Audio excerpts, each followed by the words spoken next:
aller donner à cet aventurier de quoi? De Bandal là. Qu'il apprenne aussi l'histoire. Quand il continue encore à citer Kabila, on va encore sortir des vidéos de ce qu'on avait enregistré chez nous. De cette immoralité-là. Qu'il cesse de nous provoquer. Hein? Tous les bureaux, quand il venait chez nous, tous les bureaux électronisés. On continue à garder encore les images. C'est la maturité de Kabila qui nous exige. On arrive ici à Kinshasa. Ok. Qu'on gérer. Un baroulé Tshisekedi qui vend sous les bois. Ba partenaire fiable na yo akenda kuluka na Rwanda baroulé. Biso dîne na bango toyeba ki na wote. Pour preuve, Kamere est en train de vivre avec Tshisekedi. 1988, oui. Tshisekedi a signé un contrat en manuscrit avec Rwanda pour déstabiliser la République démocratique du Congo.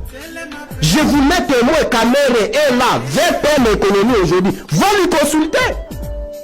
Est-ce qu'à cette époque-là, c'est Kabila qui avait envoyé l'adresse de Rwanda pour aller signer même le contrat manuscrit? Nous sommes ici à Kinshasa maintenant. Bon, ok, on va co-gérer. Bon, qu'est-ce qu'il faut co-gérer? Maintenant, qu'est-ce qu'il faut faire pour la gestion? À cette époque-là, notre armée s'appellerait FAC.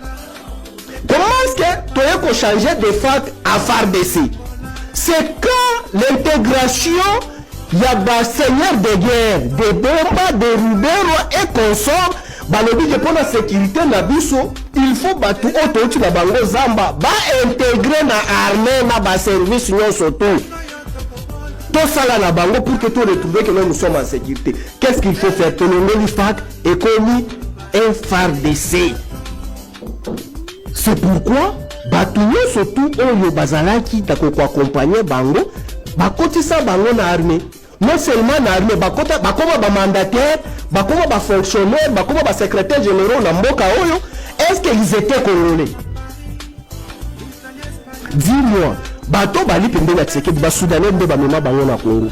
Ba burundais ba mema bango na Congo. Il y a aussi l'un de l'air. Ah lelo ngo ebisa te Kabila mema ka ata Rwandais moko. Je lance à quiconque défi, je vous mets au défi. Je suis devant la caméra, je ne suis pas dans ma salle de bain. Je suis tenté de me baigner na Batami. On mutwaye pour l'histoire, na o ali na mutu ya débat aya awa. Aya awa. Alors que pour que azala la sécurité, il faut batuna ba kota. Baraka na ba DGM, baraka na ba DGI, bazaka na ba DGDA. RCD a fait nommer ces gens. MLC a fait nommer ces gens. Pour que bazaka na ba portefeuille, o bango mo ba banda ko gérer. Parce qu'à cette époque-là, même l'économie, ils pouvaient se faire nommer Batuna Bango, Baouta na Bango, Bissika Baouta. Mais Banani Bakomisa Bango. Ce sont les étrangers là, ils pouvaient être payés. Leur salaire c'était quoi? C'est les intégrer dans les institutions publiques de l'État. On les a qui souhaitent na Bango. Et même Moutala qui sa Bango Kobeta Massas. Mais c'est un étranger tout ce qui est connu. Je te cite les noms. Aujourd'hui, à la République démocratique du Congo, centre de formation à Kitona, qui est géré par le général Mustafa. Mustafa, ce n'est pas un Congolais. Qui l'a amené à la République démocratique du Congo? Il est venu avec la rébellion du MLC. Dans cette intégration, pour faire un brassage, il y a force négative. Il est resté de Johnny Lugoya. Tout le monde ils étaient dans la rébellion. Mamadou, oui, il a été repêché par nous parce qu'il est venu aussi dans la rébellion. Mais comment se fait-il que Moutako Bima, sur la place publique, le brassage, c'est Kabila? Kabila a subi le prix de la paix pour que Bakolomani base à la Nakina. Pasteur Moukoum. Pasteur Moukoum. Pasteur Moukoum. Nabengi okongele. Nini yango papa na famille ya bato osila kozala mosali ya Nzambe munoko na yo soki ezoloba ekoteya su mokili te olakisa su bato nzela ya kolanda te oyeba ndeko nazo réagir un peu na ba propos ya suka on a tout la vidéo mususu ya pasteur mu pain sans rire alors bien que non voilà 1:23 eza makambo ya Kabila Atako. Vous savez, la haine peut exister chez d'autres personnes, pas chez un pasteur. Papa, nazolo bana oboya. Kolanda masolote, ya balabala. Kota kaka na internet.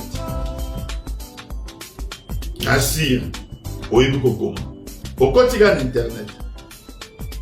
Otape kaka, victoire militaire des FARDC, le 5 novembre 2013, face au M23. Na répété, hein? Victoire des FARDC, na M23, le 5 novembre 2013. Okomona na yo, c'est que le monde entier a dit ce jour-là. Bête maboko na armée na yo te, oye na commandant suprême na ngoti. Monde entier, RFI, France 24, ba kumisi FARDC, ndenge ba mekai ko vaincre M23. Mon continent ozo saïla lelo Fati à 2 reprises. Aloba yango ye moko kutu vidéo moko lelo extrait na partager en TikTok. Tina ba réseaux sociaux. Ye moko alobi que le M23 a été défait militairement en 2013. Mais qui était le commandant suprême? Ezra Kinani. Vous savez, lorsque tu es ici, Marabwa M23, alors que tu es pour parler dans Kampala, la communauté internationale, dont l'Union africaine, Bassengito compris par un accord. Le gouvernement congolais a refusé. Moi, je ne parle pas de l'eau sous les manguiers. Nous avons refusé. Si formé pour adopter, c'est de signer ce qu'on appelle la déclaration de Nairobi. Ezaki Misato. Nakacha ba déclaration na Nairobi. M23 signé côté naïe. Gouvernement congolais côté naïe et Union africaine côté naïe. Et ça simple, côté sur internet. Tapez déclaration de Nairobi le 12 décembre 2013. Puis c'est ça qui date. Au monde entier le Béliamo. Au moment de déclaration à M23, la déclaration à M23, le gouvernement, qu'est-ce qui a été levé comme option? Jamais M23 au côté de l'armée. Au côté de l'armée. Ndé bazali cantonné na Kampala. O amoni kaza congolais so enga zonga pour bénéficier de l'amnistie. Il faut faire la demande par écrit. À s'engager que demande on a ça na amnistie, mais son ami ko zonga na sous guerre, va relever amnistie wana. Bon, mon avis, papa. C'est pour cette raison qu'on dit que le M23 était défait militairement par vaincre Bango et va reconnaître les défaites par une déclaration.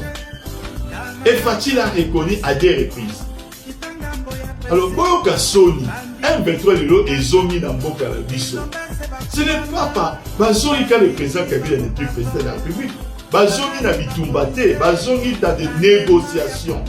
Si on a bitumba et bandit, c'est parce que la négociation est si limitée. Est-ce que vraiment, papa, il faut tout le monde la langue nini pour comprendre? Deuxième chose. Et comme ma camion se va KO, mon tombolo. Si je m'envoie Léopard, oh, et comme demi-finale Léopard, mais papa, Oyebi,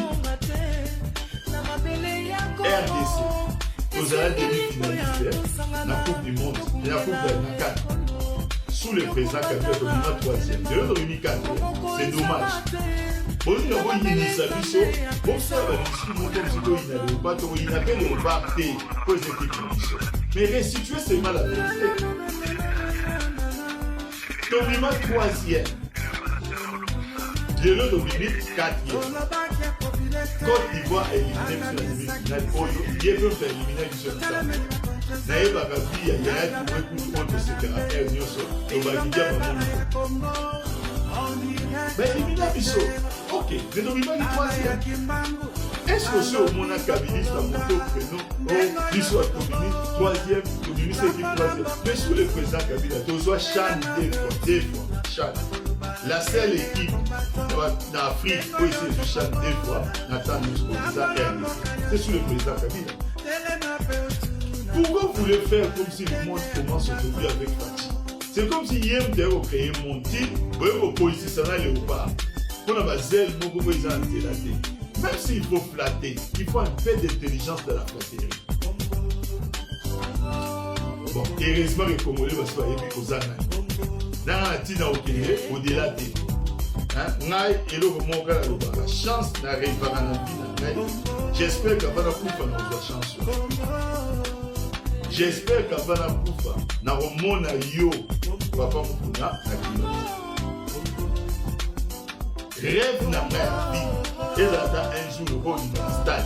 Au match, mon na na fin na coupe, na mon oyé terrain na kilo. Pour moi, na ina ko ki mambanga na kilo. Nazaraka na posta na mona ba génitie lelo. Nazaraka posta. Liberté eza yomoko so nyola ta kilote ou pas. Mais ngaza na posta na mona ba genou na. Oyebi pona nini naza na posta o mona. Merci beaucoup. Kabila sali mingi na mboka oyo. Mukuna ole alekaka na ba vidéo a manifestaka haine na ye envers président Kabila.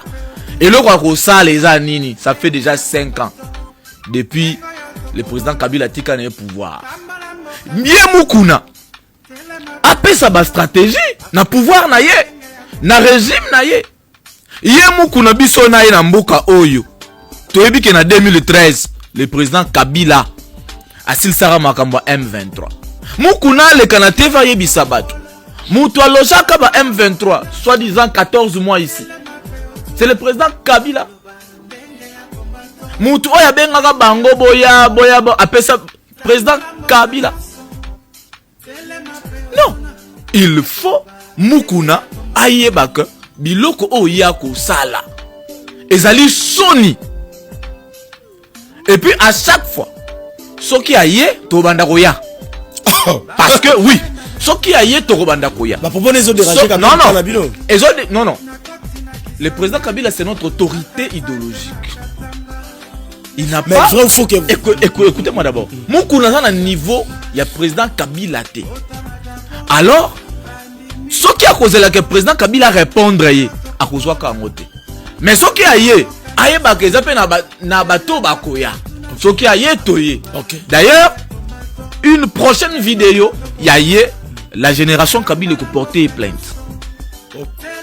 Oui. Ce qui a bandé les sous-bêtises, parce que, oui bien, président Kabila, famille Kabila, bah, monté ma malam. Et ça même na babiloko baboyaka. Parce que ça va donner du crédit inutilement. Mais nous, la génération Kabila, je suis cette fois-ci déterminé. S'il répète encore une pareille bêtise, on va aller à la justice.